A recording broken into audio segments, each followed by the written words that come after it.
Hi guys, this week we are going to learn how to follow a recipe. Reading a recipe isn't like reading a book. It's a set of instructions for preparing a food or drink. Once you know how to follow a recipe, you can get cooking with success. Reading the recipe. Take a good look at the recipe. Don't just skim it, read it through from start to finish.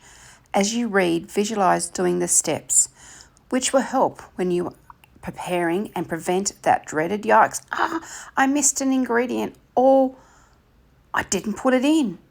A recipe is loaded with info like tips and serving sizes, so you'll know exactly how many people it will feed and whether there are any shortcuts you can take.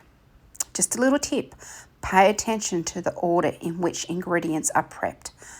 1 cup of chopped walnuts is not the same as 1 cup of walnuts chopped.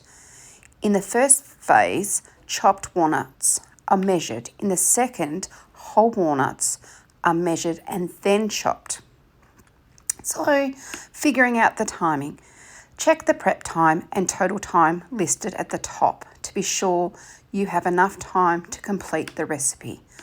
Look for hints such as words, meanwhile, or at the same time, which indicate that 2 or more steps can happen at the same time. So, planning ahead. Missing a prep instruction can leave you catching up in the middle of a recipe.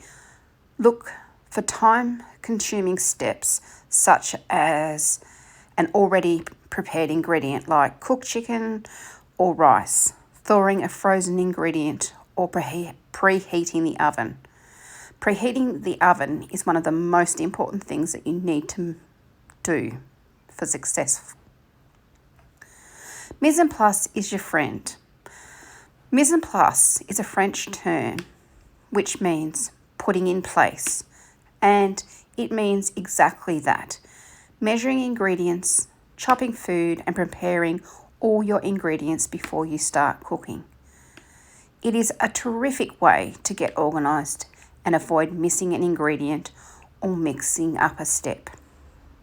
Lay out your tools too is a good thing to do. So mise en place isn't just for ingredients. Making sure you have the right pans and other equipment ready makes the cooking process go smoothly and quickly. Thanks guys. Enjoy cooking your cheese and bacon rolls. Have a great week and take care.